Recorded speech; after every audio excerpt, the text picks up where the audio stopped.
Hello everyone, so welcome again. This is another power sequence that we gonna study today, always in the purpose of mastering laptop schematic. So let's begin. Here we have these squares. As I told you before, this is basically ICs and chipsets and of course controller, and those read signals are control signals or enable signals. Okay, so please, before diving into this course, make sure you subscribe, share and like the video. And for anyone who want to accelerate learning, you can join me in my Patreon page, all links in the description. So here always the same working principle for all laptops. We have always the adapter, as you can see here, and we have the battery. So the source for the power could be the adapter or the battery. Of course, you can plug the adapter with the presence of the battery, but in this case the battery will be off. And the responsible here that control the source of power is the charger. As you can see here, we have the BQ24707. This is basically the charge IC for this laptop that control these two sources. Means when the adapter is present, the battery will be off, okay? And when the adapter is absent, the battery will assume the responsibility of powering the motherboard. So we have here power SRC, basically means the main power, the B+. Do you see here we have this bold line? This bold line basically means the main power, a high power. It could be 19 volt, 18 volt, 15 volt, depending on the type of the laptop, of course.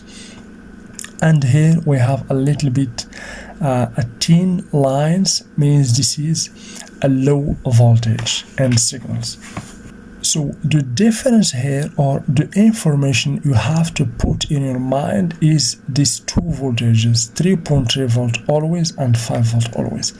These two voltages are always present when the adapter is connected. Means if the adapter is not connected, you use just the battery, these two voltages will not be present in the motherboard. Okay, so once we get the main power, as you can see here, this bold line, the main power will be divided into all big circuits in the motherboard. It will be applied, as you can see, to all circuits in the motherboard, including this is basically the 3.3 volt 5 volt circuit, okay, that will receive the main power. Let's see, 19 volt. Over here we have the RAM circuit, also will receive 19 volt. Do you see we have here, as you can see, DDR VTT 0.75 volt, and the DDR, the main voltage, we have 1.5 volt. So this is DDR3. Okay, do you remember? So for DDR3, the voltage is 1.5 volt and 0.75 volt for DDR3. For DDR2, 1.8 volt, 0.9 volt for VTT. And for DDR1, 2.5 volt and 1.25 volt. For DDR4, the last video that we have seen a schematic for DDR4. The voltage is 1.2 volts and the VTT is 0.6 volt.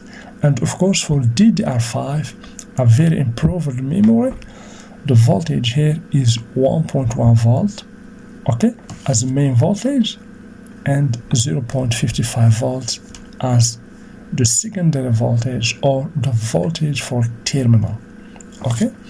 And of course the main voltage will be applied also to another circuit, basically to VCC SA core. What does mean SA core? So for VCC SA, as you can see here, the function is a power rail used for the system agent, okay, inside the CPU. It is responsible for managing memory controls, PCI, lanes and display interface. So inside the CPU there is some operations that occur that need a very low voltages, we called it plus VCC SA core. Okay, then we have another circuit basically for 1.05 volt PCH. This is also 1.05 volt, is a very important voltage. The function for 1.05 volt power rail dedicated to input-output operations, and as a purpose it supplies voltage to the input-output control inside the CPU and chipsets, basically all chipsets, ensuring proper data transfer between different system components. Means if this voltage 1.05 volt is absent, the communication between the PCH and the CPU will not occur.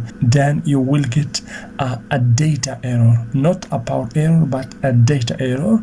The computer could be on, but there is no data, transfer. And of course here we have another circuit. Basically this is the circuit, the reference NCP6122A.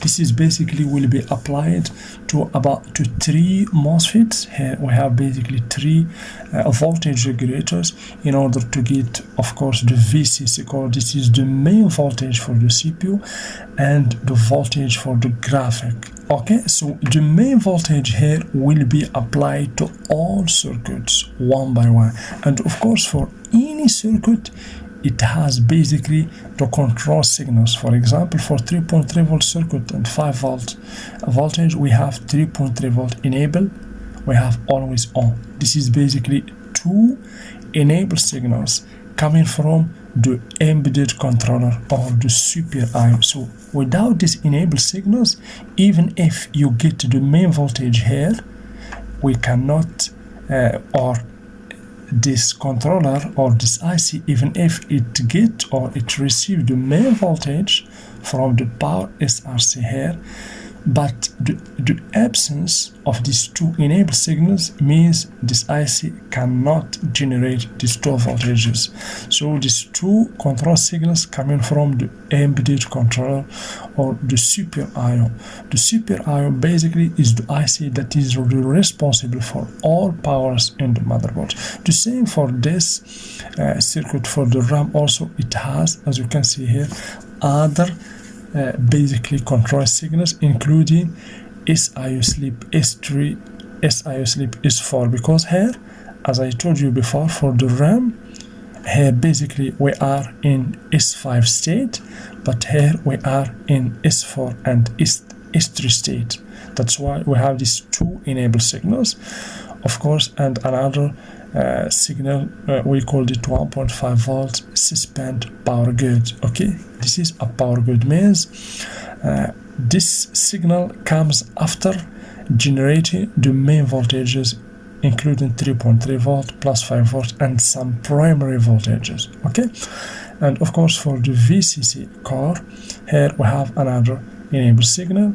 For the PCH voltage, we have 3.3 volt RAM, and also for the CPU we have, as you can see, another EMVP VRO enable signal. Okay, and the most important here, basically we study the main voltages, and after these main voltages there are other secondary voltages. Okay, other secondary voltages that is always referred to main voltages. For 3.3 volt also there is other voltages that will be generated based on this voltage. Means without this voltage, all this voltage here will not be generated, including 3.3 volt SAS, including also 3.3 volt RAM, 3.3 volt for GFX, 1.8 volt, etc. The same for 5 volt,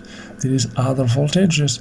Same for the memory, the RAM, there are other voltages. And basically, guys, the difference here between this terminology, please try to remember this terminology. Always here, do you see, always means we are in S5 states. Always means once you plug the adapter. Okay, once you plug the adapter, you will get this always voltages. If you didn't get this always voltages, means you have problems somewhere here. It could be with this BQ24707 or the adapter. Okay, or of course the IC, the responsible that generate 3.3 volt and 5 volt.